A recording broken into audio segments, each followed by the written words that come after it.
வணக்கம் நேயர்களே, இன்னைக்கு நம்ம தாய் மாமன் சீரியல்ல நடந்த சம்பவங்கள் எல்லாம் பார்த்தா உங்களுக்கு தூக்கமே வராது. அந்த அளவுக்கு திகிலும் திருப்பங்களும் நிறைஞ்ச ஒரு எபிசோடா இன்னைக்கு நமக்கு கொடுத்துருக்காங்க.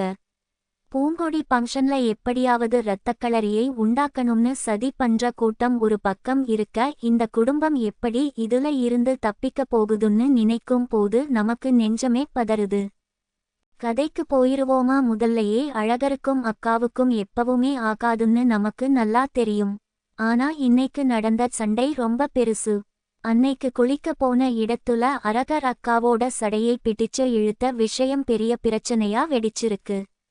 லட்சுமி செத்து போயிட்டான்னு குடும்பமே அழுதுட்டு இருக்கும் போது அப்பா கிட்ட வந்து இந்த பிரச்சனையை அக்கா சொல்லி அழுதது ரொம்ப கொடுமை. வயசுல மூத்தவன்னு கூட பார்க்காம அழகர் அடிச்சது இந்த குடும்பத்துக்கு பெரிய அவமானத்தை கொடுத்திருக்கு. இது ஒரு பக்கம் இருக்க, நம்ம பூங்கொடிக்கு இன்னைக்கு சடங்கு ஃபங்க்ஷன் வச்சிருக்காங்க. இந்த மஞ்சள் நீராட்டு விழாவுக்கு ஊர் முழுக்க போஸ்டர் அடிச்சு ஆட்டோல மைக் கட்டி எல்லாரையும் அழகர் கூப்பிடுறது அக்காவுக்கும் மத்தவங்களுக்கும் பெரிய எரிச்சலை உண்டாக்கியிருக்கு. இந்த ஃபங்க்ஷனுக்கு நம்ம ரசிக பொருத்தக்காரங்க யாரும் வரக்கூடாதுன்னு அக்கா ரொம்ப கோபமா சத்தம் போடுறாங்க. ஆனா அப்பா இந்த ஃபங்க்ஷனுக்கு போக சம்மதிச்சது அக்காவுக்கு பெரிய அதிர்ச்சியா இருக்கு.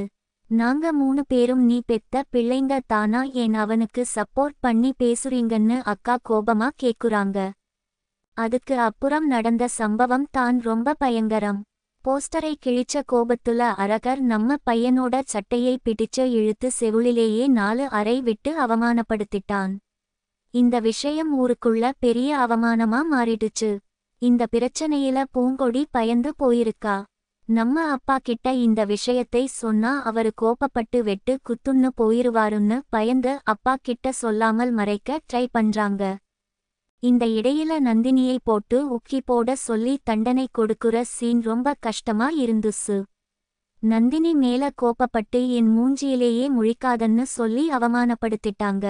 நந்தினி அழுதுகிட்டே உக்கி போடுறது பார்க்க ரொம்ப பாவமா இருந்துச்சு. நந்தினி கிட்ட பேசாதன்னு ஸ்ட்ரிக்டா ஆர்டர் போட்டது குடும்பத்துல இருக்கிற கோபத்தை காட்டுது.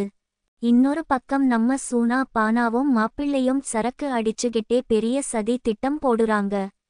இந்த ஃபங்க்ஷனுக்கு போய் பெரிய அளவுல சீர்வரிசை செஞ்சு நல்ல பேரு வாங்கிட்டு அப்புறம் சொத்துல பாதியை எழுதி வாங்கிட்டு அவங்களை அனாதையா துரத்தி விடணும்னு பயங்கரமா பிளான் பண்றாங்க. அவரு 6 ரூபா பிடிச்சான்னு வச்சுக்கோ, ஒரே துண்டுல வெட்டி போடுற பழம்னு பேசிக்கிட்டு இருக்கறது குடும்பத்துக்கு வரப்போற பெரிய ஆபத்தை காட்டுது. இவங்க பண்ற சதி மக்களுக்கு பெரிய ஆத்திரத்தை தருது.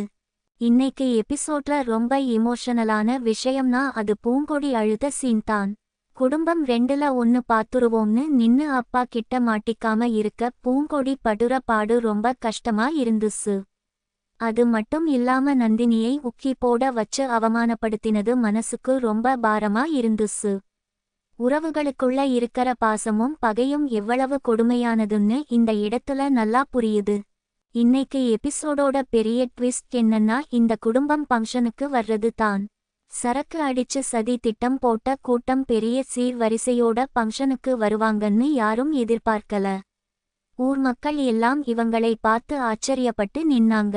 தங்கச்சி மகளுக்கு இம்புட்டு பெருசா சீர்வரிசை செஞ்சிருக்காரு பாத்தியான்னு ஊர்க்காரங்க பேசிக்கிற அளவுக்கு அவங்க மாசான என்ட்ரி கொடுத்தது பெரிய திருப்பமா இருந்துச்சு. எபிசோடோட முடிவுல இந்த ஃபங்க்ஷன்ல புயல் வீச போகுதுன்னு நல்லா தெரியுது. சீர்வரிசை கொண்டு வந்த இவங்க மனசுக்குள்ள இருக்கிற விஷத்தை வெளி காட்டாம சிரிச்சுகிட்டே உட்கார்ந்து இருக்காங்க. ஆனா உள்ள இருக்கிற தீய சதி எப்ப வெடியா வெடிக்கும்னு தெரியாம எல்லாரும் திகிலா பார்த்துட்டு இருக்காங்க. நாளைக்கு என்ன நடக்கும்னு பார்த்தா கண்டிப்பா அந்த சீர்வரிசை விஷயம் பெரிய பிரச்சனையா வெடிக்கும். சொத்து எழுதி கேட்கும் போது அழகருக்கும் மாப்பிள்ளைக்கும் பெரிய இரத்த களரி சண்டை வர்றதுக்கு நிறைய வாய்ப்பு இருக்கு.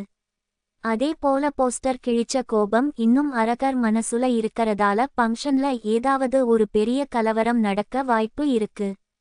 பூங்கொடி அப்பா கிட்ட இந்த உண்மை எல்லாம் தெரிஞ்சு அவரு அருவாளோட கிளம்புவாருன்னு எதிர்பார்க்கலாம். நாளைக்கு நடக்க போற சம்பவங்கள் நம்மளை இன்னும் ஆச்சரியப்படுத்தும்.